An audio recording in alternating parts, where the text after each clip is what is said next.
The bottom part I will cut out of some 4 to 5 ounce vegetable tanned leather.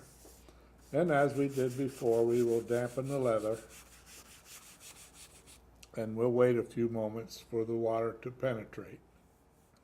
Next, I will place my bottom pattern on the dampened leather and I'll very carefully trace all of the lines.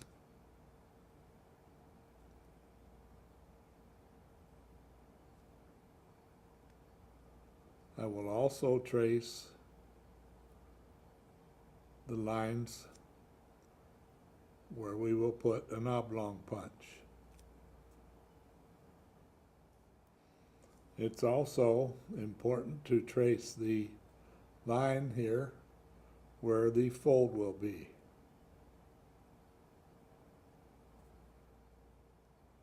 And now I will make a plug for my floor and I will measure the distance from the center to the edge, and with a wing divider I will mark for my circle. For my bottom, I am cutting around the outer edge with the shears. And next I will take a 1/8 inch punch and at the juncture of each of these places where the cut comes into the center, I will use a 1/8 inch drive punch, and this will make the cutting of these pieces much easier. And now with my knife I can just cut from the round hole out to the edge and take out the wedge.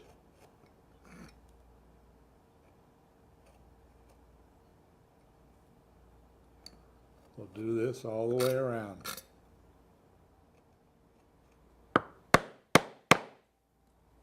And now with a 1/2 inch oblong punch, I will punch all of the slots.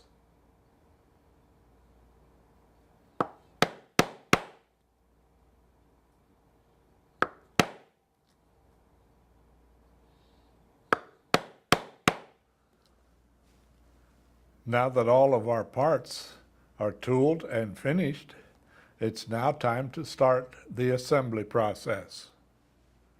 I will first start by edge beveling and slicking all of the exposed edges, like the top of the quiver.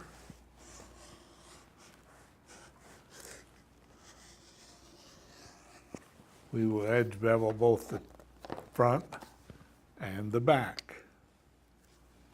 For the bottom of the main part, I will edge bevel just the front side only at this time. Next, I will dampen the edge with water. You can use water or gum tragicant, and we'll wait a few seconds for the water to penetrate. And then I will use the wooden edge slicker and I'll slick this edge until it gets nice and smooth.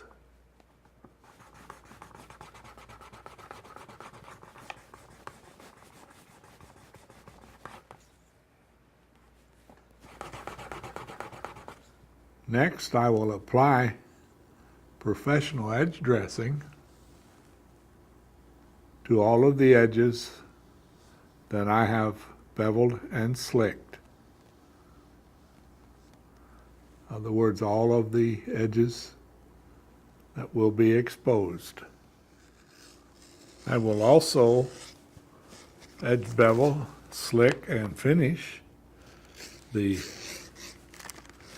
the top of the pocket as well as the edge of the flap.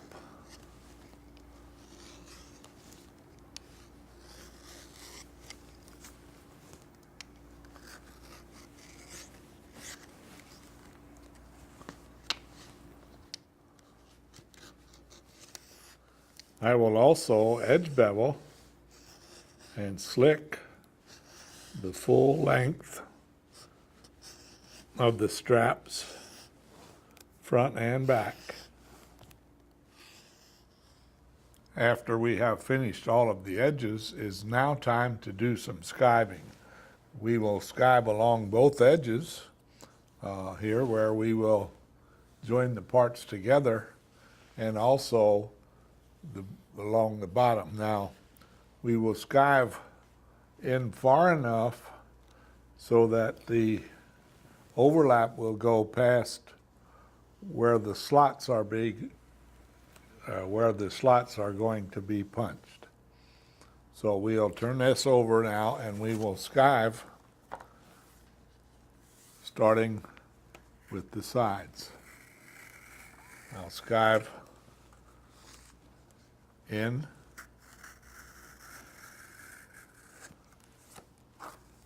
about 3/4 of an inch. And we'll do that all the way down both sides, and also across the bottom.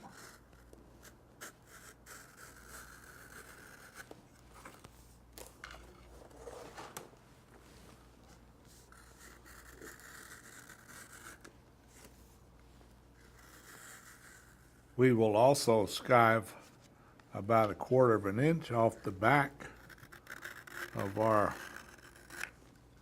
the lid.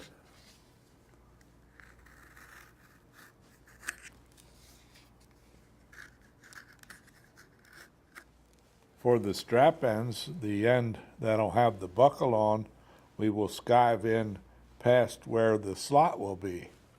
So we will turn it over and skive from that point down to the end. Again, taking about half the thickness off.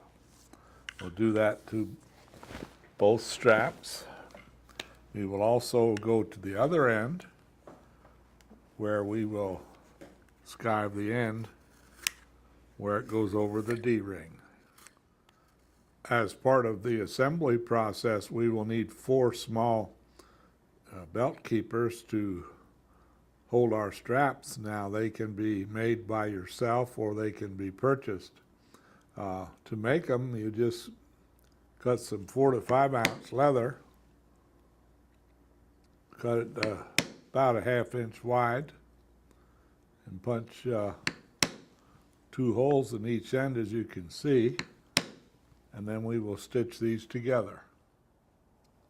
As you can see, I have stitched my belt loops together, and now we're ready to continue with the assembly. It is now time to begin the assembly of the main part, and the first thing we'll do is punch lacing holes as shown in our pattern with a 1/2 inch oblong drive punch.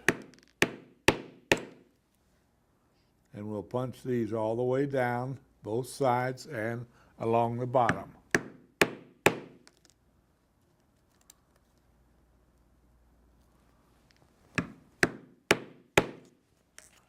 The next step is to finish the pockets and attach them to the main part of the quiver. And if you'll notice here, when we traced it, we had a mark right here, and also one that goes around like this. Now, first thing I'll do is take a piece of sandpaper or wet dry paper, and I will sand along the inside of that line to remove the finish so that our cement will stick. We'll do this all the way around here and across the top. I also will sand about 1/4 of an inch line on the finished side of the flap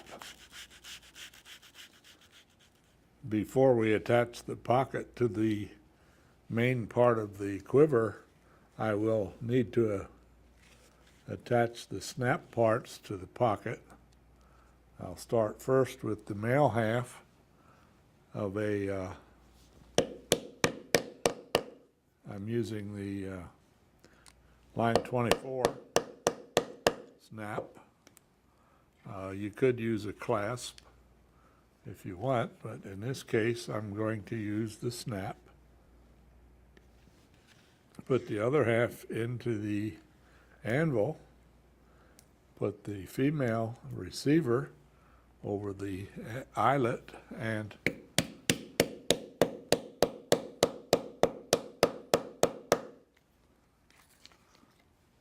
the snap is all set, ready to go.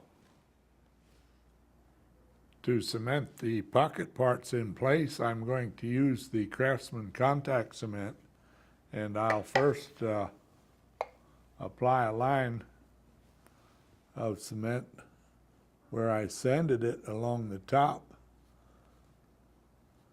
The line only needs to be about 1/4 of an inch wide.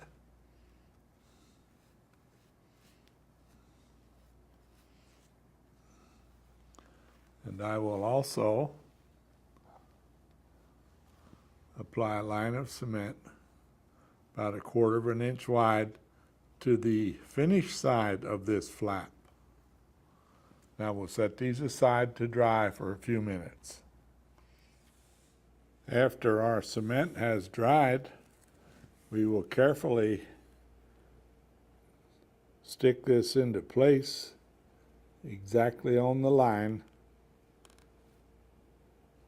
that we had traced on there in the beginning.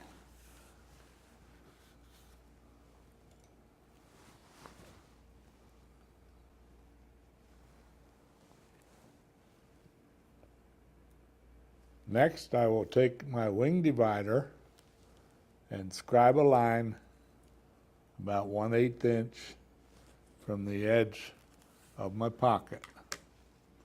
And now, with a fouling chisel, in this case, it's the stitching style chisel, I will punch right on the line all the way down to the other end.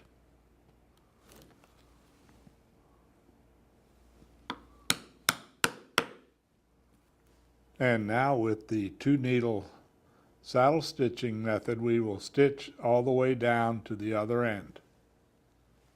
Next, we will cement the pocket in place along the line that we sanded,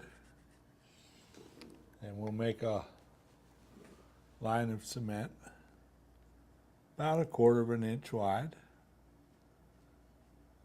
all the way around. And we will also put a line of cement on the back side of the pocket about 1/4 of an inch wide.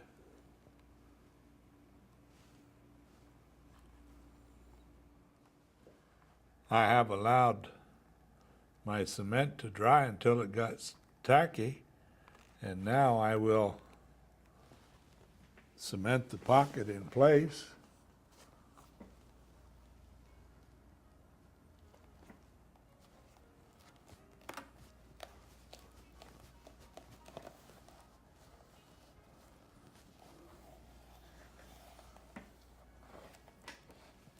And now we will punch and stitch this just like we did the flap.